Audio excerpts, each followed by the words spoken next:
মুসলিমার গৌরব আর বিজয় রেখেছিলেন যেই জায়গাটাতে মুসলমানরা ধোঁকায় পড়ে প্রতারণার মধ্যে পড়ে মুসলমান তাদের বিজয়ের মূল হাতিয়ার হাতছাড়া করে ফেলেছে। মুসলমানের জন্য আল্লাহ পাক যেই শক্তি তৈরি করেছিলেন উম্মতে মুসলিমা আজ সেই শক্তি থেকে বহু দূরে সরে গেছে। আর নিজের শক্তি ভুলে গিয়ে মুসলমান নিজের স্বকীয় আদর্শ ভুলে গিয়ে আজ মুসলমান পাশ্চাত্যের অন্ধ অনুকরণ করতেছে আর মনে করতেছে ইহুদি আর খ্রিস্টানদের অনুসরণ করলেই বুঝি উন্নতি আসবে। আল্লাহর নামের শপথ করে বলি, উম্মতে মুসলিমার ভাগ্য আল্লাহ পাক কোনদিন ইউরোপ এবং আমেরিকার অন্ধ গোলামীর দ্বারা আল্লাহ পরিবর্তন করবেন না। আপনারা কি ধৈর্য আছে? হুজুর আছেন, হুজুর একটু কথা বলবো। সংক্ষিপ্ত, আমি খুব বেশি লম্বা কথা না, 10-15 মিনিটের মধ্যে কথা শেষ করতেছি আলহামদুলিল্লাহ। ছোট্ট একটা গল্প বলি, মুসলমানদের আসলে প্রকৃত শক্তির উৎসটা কোথায়। বিভিন্ন সময় গল্পটা আমি বলি, গল্পের দ্বারা দৃষ্টান্তের মাধ্যমে যে কোনো বিষয় বোঝানো সহজ হয়। একজন লোক জঙ্গলে গেছে, জঙ্গল থেকে ফিরে আসার সময় দেখে যে রাস্তার পাশে একটা বাঘের বাচ্চা। তো বাঘের বাচ্চাটাকে সে পেয়ে কোলে করে বাড়িতে নিয়ে আসছে। শখে শখে ঘুরতে ঠেলায় শখে বাঘের বাচ্চা করে নিয়ে আসছে, ঘুরতে ঘুরতে বাড়িতে নিয়ে আসছে। এখন বাড়িতে তো আনছে ভালো কথা, শখে শখে, কিন্তু এই বাঘের বাচ্চা পালবে কেমনে? বাঘের বাচ্চা খায় বাঘিনীর দুধ। এখন বাঘিনী গেছে কোথাও জঙ্গলে শিকার করতে, বাঘের বাচ্চা ধরে বাড়িতে নিয়ে চলে আসছে। এখন বাড়িতে এনে তো পড়ছে বিপাকে যে বাঘের বাচ্চা পালবে কিভাবে। পরে হঠাৎ তার মাথায় বুদ্ধি আসছে যে ঘরের মধ্যে তো আছে ছাগল, ছাগলের বাচ্চাও আছে। তো চিন্তা করলো ছাগলের বাচ্চা তো ছাগলের দুধ খায়, তো বাঘের বাচ্চাটাকে দেখি তো ছাগলের দুধ খায় কিনা। তো বাঘের বাচ্চা ধরে নিয়ে ছাগলের ওলানের মধ্যে মুখ লাগাই দিছে। তো বাঘের বাচ্চার পেটের মধ্যে প্রচন্ড ক্ষুধা, মুখের মধ্যে যখন দুধ আসছে, তো এই দুধটা ছাগলের দুধ না বাঘের দুধ এটা তো আর গবেষণা করার দরকার নাই। ও ছাগলের দুধ খাইছে, দুধ খেয়ে পেট ভরে গেছে, সমস্যার সমাধান হয়ে গেছে। লোকটা চিন্তা করলো যাক ছাগলের দুধ খেয়ে বাঘের বাচ্চা পালা যাবে।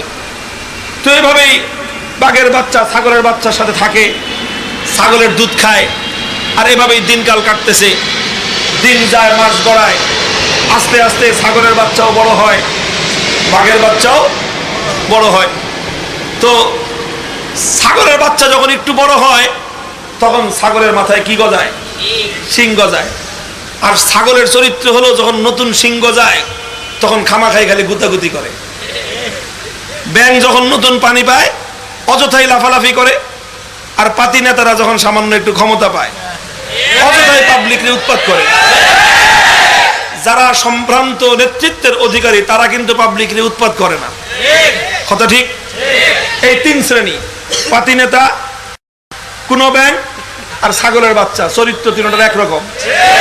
তো ছাগলের বাচ্চার যখন শিং গজায় তো খালি গুতাগুতি লাগে, সবকিছুর সঙ্গে গুতায়। দেখবেন গাছের মধ্যে বেড়ার মধ্যে যা পায় তার সাথে গুতাগুতি করে, আর একটা তো আরেকটার সাথে গুতাগুতি লাগেই। তো সবগুলা যখন একটার সাথে একটা গুতাগুতি লাগে তো বাঘের বাচ্চার সাথে গুতাগুতি লাগে। তো বাঘের বাচ্চার সাথে যখন গুতাগুতি লাগে তো বাঘরে গুতায় ছাগল মজা পায়, কারণ বাঘের বাচ্চার মাথাটা তো নরম, আর মাথায় তো শিং নাই। তখন ছাগল যখন গুতা দেয় তো ছাগলের দেখা দেখি বাঘের বাচ্চাও গুতা দিতে যায়। তো বাঘ যখন বাঘের বাচ্চা যখন নরম মাথা দিয়ে ছাগলের শিংয়ের মধ্যে গুতা দেয় উল্টা ব্যথা পায় আর কান্দে যে হায় হায় আমার মাথায় কি নাই।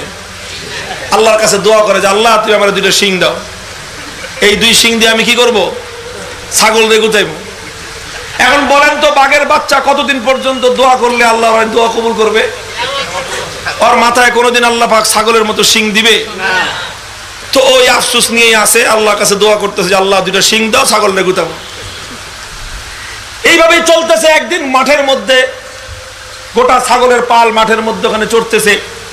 তো ওই মাঠের মধ্যখানে ছাগলের সব বাচ্চারা বাঘের বাচ্চা নিয়ে তামসা করতেছে। একটা মাথার মধ্যে, একটা পেটের মধ্যে, একটা পিঠের মধ্যে খালি গুতায়, আর বাঘের বাচ্চা খালি কান্দে। দূর থেকে বড় একটা বাঘ এই দৃশ্য দেখছে, দেখে তো বাঘের মাথা খারাপ যে কোন যুগ আইলো। এটা যুগটা কি? ছাগলের বাচ্চা বাঘের বাচ্চা নিয়ে খেলতেছে আর বাঘের বাচ্চা ছাগলের গুতা খেয়ে কাঁদতেছে। এটা দেখে তো বড় বাঘের মাথা খারাপ হয়ে গেছে। তো ও বড় বাঘটির সামনে আসছে, কিছু দূর আইসা এক জায়গায় দাঁড়ায় একটা হুঙ্কার দিছে, একটা গর্জন দিয়েছে। বাঘের গর্জনে তো শুধু আকাশ বাতাস না, পাহাড় পর্যন্ত থরথর করে কাঁপে। তো বাঘের গর্জন শুনে ছাগলের অবস্থা কি? সব ছাগল এই বাঘের গর্জনে যে যেদিকে পারে খালি প্রাণপণ দৌড়ায় আর দৌড়ায়। ছাগলেও দৌড়ায়, ছাগলের তালে তালে ছাগলের বাচ্চাও দৌড়ায়, আর ছাগলের বাচ্চার তালে তালে বাঘের বাচ্চাও দৌড়ায়। তো বড় বাঘটা পিছন দিক থেকে দৌড়ে আসছে। আজকে সে কোনো ছাগল শিকার করতে আসে নাই, আজকে আসছে স্বজাতির মর্যাদা রক্ষা করতে। পিছন দিক থেকে বাঘের বাচ্চাটার খাবলা মেরা ধরছে। দুটা জিগায়, কিরে তুই দৌড়াস কেন? ছাগলের দৌড়াই জন্য আমিও দৌড়াই। আরে ছাগল তো দৌড়াইবেই। বাঘের গর্জন শুনবার পর দুনিয়াতে কোন ছাগল তার আপন জায়গায় দাঁড়ায় থাকবে হিম্মত আছে?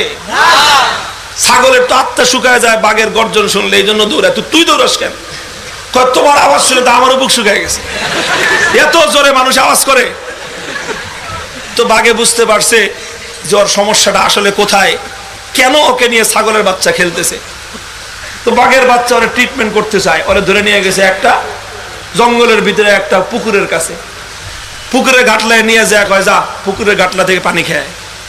এখন তো বাঘের বাচ্চা নামতে চায় না, সারা জীবন থাকছে ছাগলের সাথে, চরিত্র হয়েছে ছাগলের মতো। ছাগল তো পুকুরে ঘাটলায় নেমে পানি পান করে না, ছাগল চুঙ্গার মধ্যে পানি খায়। এই বাঘেও সারা জীবন চুঙ্গায় পানি খেয়েছে। আজকে যখন বড় বাঘ ওরে দাবরানি দিছে, বড় বাঘের দাবরানি খেয়ে পুকুরে নামছে। নেমে যখন পুকুরের স্বচ্ছ টলটলে পানির মধ্যে মুখ দিছে, তো চেহারা ভেসে উঠছে। তো প্রথমে তো ভয় পেয়ে গেছে যে এর মধ্যে বাঘ আসলো কোত্থেকে। পরে ভালো করে লক্ষ্য করে দেখে যে নিজের চেহারা, এটা তো আমার চেহারা, আমারই প্রতিবিম্ব। ওই নিজের চেহারা যখন দেখছে ওর ভাব পরিবর্তন হয়ে গেছে। এখন তো বুক ফুলে হাঁটে। এখন বাঘের বাচ্চাটা এই অবস্থায় ও বুক ফুলে উপরে উঠে আসতেছে। বাঘে তো বুঝছে যে কাম হয়ে গেছে। পরে জিগায়, কিছু দেখছস? কহা দেখছি। কি দেখছস? চেহারা দেখছি, আমার চেহারা। কার মতো? তোর চেহারা ছাগলের মতো? কেন ওস্তাদ, আমার চেহারা তো তোমার মতো। এবার লাইনে আসছিস, দেখ তোর চেহারা আমার মতো, তুই আর আমি হলাম এক জাত, আর আমাদের জাতের নাম হলো বাঘের জাত। আল্লাহ পাক বাঘের জাতকে ছাগলের গুতা খেয়ে কান্দাকাটি করবার জন্য সৃষ্টি করেন না। তুই বলদের বাচ্চা বলদ, তুই কান্দাকাটি করস যে আল্লাহ পাক তোরে শিং দেয় নাই, তুই দোয়া করতেছিস আল্লাহ তোরে কবে শিং দিবে, আর শিং দিয়ে তুই ছাগলে গুতাইবি। বলদ জানি কথাকার, কিয়ামত পর্যন্ত কোন বাঘের মাথায় শিং গজাবে না। আরে ছাগলের শক্তি হলো শিংয়ের মধ্যে, বাঘের শক্তি আল্লাহ পাক তার শিংয়ের মধ্যে দেন নাই। বাঘের শক্তি ওর পাঞ্জার মধ্যে, বাঘের শক্তি ওর দাঁতের মধ্যে, আর বাঘের প্রভাব হলো হুঙ্কারের মধ্যে।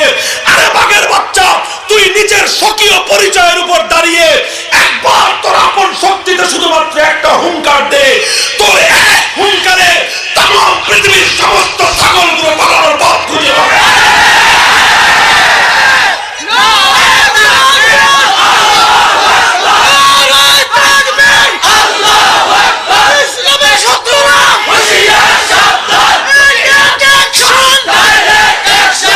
মুহতারাম হাজরিন, বলতে চাই আল্লাহ পাক মুসলমান জাতিকে বানিয়েছিলেন বাঘের জাত, আর মুসলমানদের সামনে তাম পৃথিবীর সমস্ত বেঈমান, সমস্ত মুনাফিকরা ছাগলের জাতের চেয়ে বেশি কিছু না। ছাগলের শক্তি থাকে ওর শিংয়ের মধ্যে, কাফের মুশরিক বেঈমানদের শক্তি আছে দুনিয়ার জাহিরি শক্তির মধ্যে। কাফের মুশরিক বেঈমান আর মুনাফিকদের শক্তি দুনিয়ার আসবাবের মধ্যে, আর বাঘের জাত ইমানদারের শক্তি আল্লাহ পাক রেখেছেন ইমানের মধ্যে। ইমানদাররা যদি কিয়ামত পর্যন্ত খোদার কাছে দোয়া করে যে আল্লাহ তুমি আমারে ছাগলের মতো শিং দাও, কোশ্চিন কালো বাঘের দোয়া কবুল করে আল্লাহর মাথায় শিং দিবেন না। আজ দুনিয়াতে বাঘের জাত ইমানদাররা আল্লাহর কাছে দোয়া করতেছে, আল্লাহ তুমি আমাদেরকে ইউরোপের মতো উন্নত বানায় দাও, আল্লাহ তুমি আমাদেরকে আমেরিকার মতো শক্তি দাও, আল্লাহ তুমি আমাদেরকে রাশিয়ার গোলাম বানায় দাও, আল্লাহ তুমি আমাদেরকে চীন আর ভারতের দালালি করার তৌফিক দাও। আরে পোড়া কপালি মুসলমান, আল্লাহ তোদেরকে তৈরি করেছিলেন চীন, ভারত আর রুশ আমেরিকার দালালি আর গোলামি করবার জন্য নয়। আল্লাহ তোদেরকে সৃষ্টি করেছিলেন এমন এক শক্তি দিয়ে, যেই শক্তির সামনে তাম পৃথিবীর সমস্ত কুফরি শক্তি পালিয়ে যেতে পারত হয়।